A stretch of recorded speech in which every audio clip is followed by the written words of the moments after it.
Hi friends, எல்லாத்துக்கும் வணக்கம். எல்லோரும் நல்லா இருப்பீங்கன்னு நினைக்கிறேன். ஸோ இன்றைக்கி வீடியோ என்னடா கார்டனை பற்றி காமிக்காமல் திடீர்னு கீரை காமிக்கிறேன்னு நினைக்கிறீங்களா? இது நம்ம கார்டனில் அதான் உருவான, இது எப்படி வந்துச்சுன்னு தெரியல, பட் கீரை இது ரொம்ப மருத்துவ குணங்கள் நிறையா இருக்குது. இது சிறு பசலைக்கீரைன்னு சொல்லுவாங்க. இந்த கீரை பெரியவங்களுக்கு ரொம்ப கை கால் முடியாமல் இருக்கிறது, இந்த மூட்டு வலி, அது விட்டமின் ரிச் கீரை. ஸோ கீரைனாவே உங்களுக்கு எல்லாமே நிறைய பெனிஃபிட்ஸ் இருக்கும். அதே மாதிரி தான் இதுவும் இந்த நாட்டு மருந்தில் இதுவும் ஒரு நல்ல பெனிஃபிட்ஸ் இருக்கிறது. ஸோ இதுக்கு நம்ம என்னென்ன துவையல் அரைக்கிறது அப்படின்னு பார்த்துடலாம். இதுக்கு உளுந்து, துவரம்பருப்பு, கடலப்பருப்பு, ஜீரகம், இது மூணுமே ஒரு டேபிள் ஸ்பூன் எடுத்துருக்கிறேன். ப்ளஸ்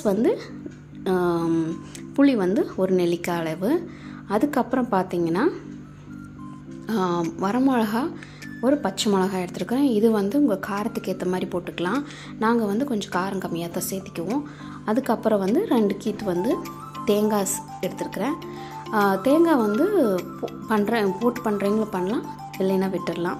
ஒரு தக்காளி, சின்ன வெங்காயம், அப்புறம் பூண்டு, கூட பெருங்காயம், தேவையான அளவு உப்பு.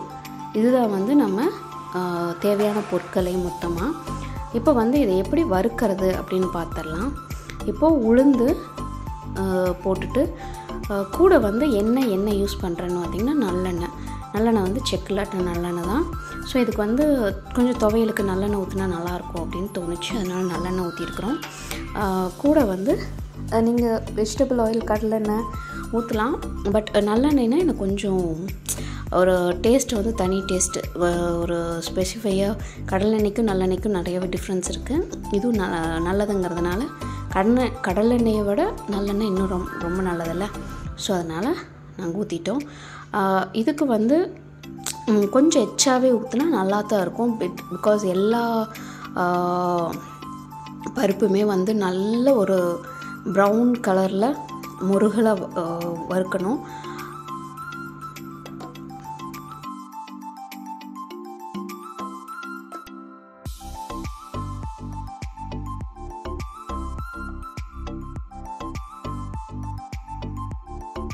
இப்போது வறுத்துட்டுக்கவே அடுத்து நம்ம என்ன பண்ணலான்னா, காஞ்ச மிளகாய் இருக்குல்ல, அது பச்சை மிளகாய் ரெண்டையும் போட்டுடலாம். ரெண்டும் நல்லா வறுபடட்டும். நல்லா கலர் சேஞ்ச் ஆகுது. இந்த டைமில் நம்ம என்ன பண்ணணும்னா, வெங்காயம், பூண்டு ப்ளஸ் இருக்கிற தேங்காய் நல்லா கீட்டாக சில்லான்னு சொல்லுவாங்க. ஸோ சன்னமாக அரிஞ்சிட்டு அதையும் இது கூட சேர்த்து நல்லா வதக்கிக்கலாம்.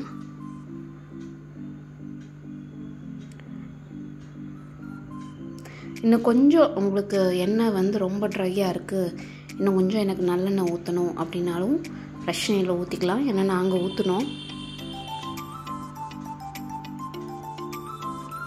ஸோ இது மாதிரி ரொம்ப திக்காகவும் இல்லாமல் ரொம்ப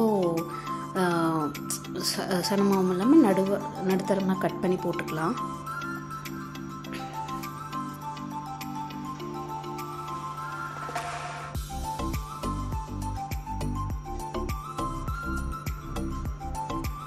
அப்புறம் ஜீரகம், இது கூட நாங்கள் ஃபஸ்ட்டு என்னென்ன போட்டோன்னு சொல்லிடுறேன் மறுபடியும். உளுத்தம்பருப்பு, துவரம்பருப்பு, கடலப்பருப்பு, இது 3 மட்டும்தான் போட்டு ஃபஸ்ட்டு நல்லெண்ணெய் ஊற்றி வதக்கிட்டு இருந்தோம். அதுக்கப்புறம் இது மிளகா போட்டோம்.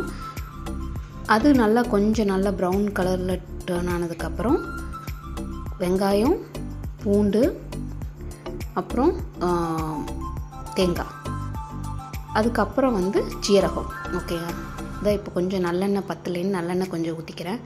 ஊற்றிட்டு இது எல்லாமே மறுபடியும் நல்லா வதங்கணும்.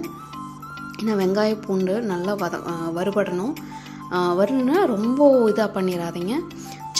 மசாலா அரைக்கிறதுக்கு எப்படி தேவைப்படுதோ அந்த பதத்துக்கு நல்லா வதங்குனா போதும்.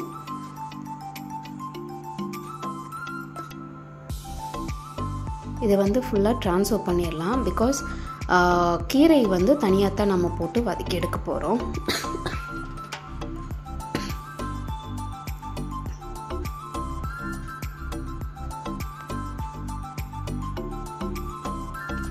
அதே எண்ணெய் இருந்தாலும் பிரச்சனை இல்லை. அதனால தான் நாங்கள் வந்து ஃபுல்லாக வந்து ட்ரைன் பண்ணாமல் அப்படியே போட்டுட்டோம். இதில் வந்து ஒரே ஒரு தக்காளி ஏன் இப்போ போட்டேன்னா, பிகாஸ் கீரையிலே வந்து கொஞ்சம் தண்ணி விடும். ஸோ தண்ணி விடுறப்ப பார்த்திங்கன்னா உங்களுக்கு தக்காளியும் வந்து நல்லா வெந்துடும். அதனால தான் நாங்கள் ஃபஸ்ட்டு தக்காளியை வந்து நாளாக கீறி விட்டுட்டு அதுக்கப்புறம் போடுறோம். இந்த பசலைக்கீரை பார்த்திங்கன்னா கொஞ்சம் எல்லாமே மண் நிறைய வேர் நிறைய ஓடி இருக்கும். ஸோ உங்களுக்கு வந்து வேரை மட்டும் க்ளீன் பண்ணால் போதும். பண்ணிவிட்டு நல்லா ஒரு 5-6 தடவை நல்லா வந்து வாஷ் பண்ணி ட்ரெயின் பண்ணிக்கோங்க. தண்ணியை ட்ரெயின் பண்ணிட்டு யூஸ் பண்ணுங்கள். ஏன்னா மண் இருந்ததுன்னா தெரியாது, நரங்கும் சாப்பிட்றப்போ. ஸோ அதனால் இப்போ பார்த்திங்கன்னா இது கிட்டத்தட்ட பார்த்திங்கன்னா ஒரு வேறு பிடுங்கினா எவ்வளோ கச்சன்னு கொச்சன்னு இருக்கும், அந்த மாதிரி தான் இருக்கும் பசலைக்கீரை. ஆனால் நல்லா படர்ந்து இருக்கும். ஒரு வேர் இருந்ததுன்னா போதும், நல்லா படர்ந்துடும் உங்களுக்கு.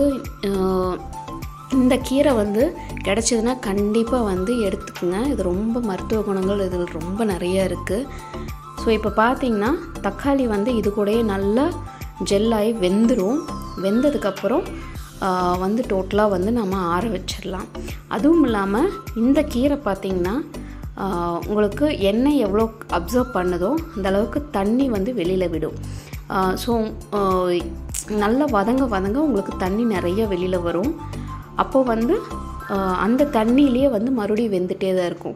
நீங்கள் வந்து அடிஷ்னலாக இதுக்கு தனியாக வந்து நம்ம இப்போது கீரை கடைஞ்சோம்னா எப்படி தண்ணி ஊற்றுவோம் அந்த மாதிரி இதுக்கு ஊற்ற தேவையில்லை.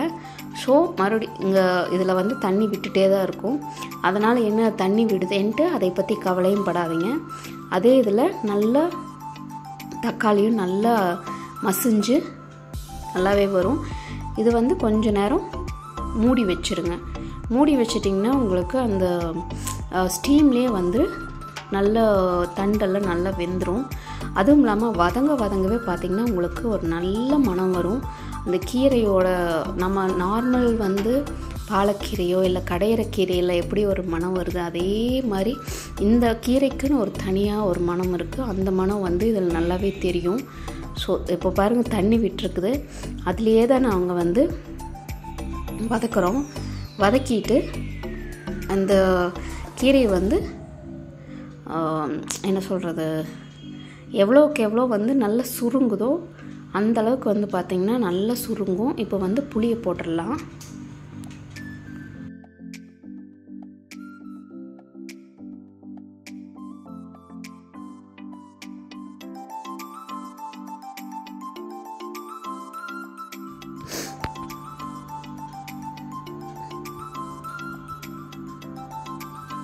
இப்போ வந்து இதை மூடி வச்சிடலாம்.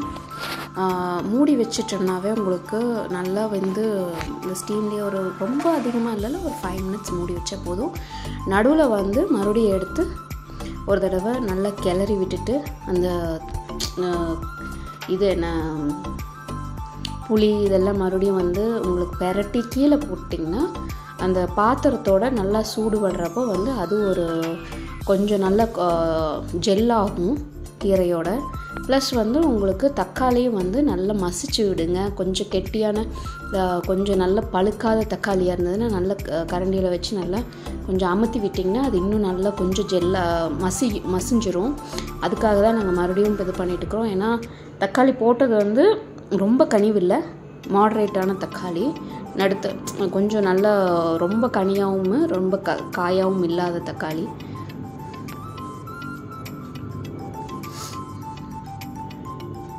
இப்போ வந்து ரெடி ஆயிடுச்சு.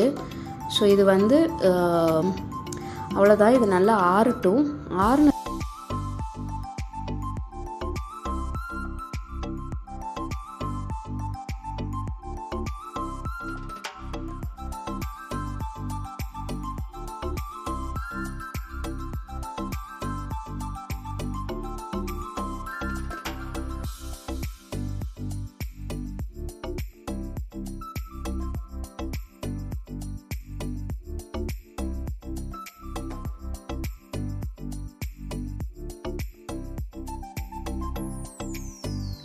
இப்போ என்ன பண்ணலான்னா உப்பு தேவையான அளவு போட்டுக்கலாம்.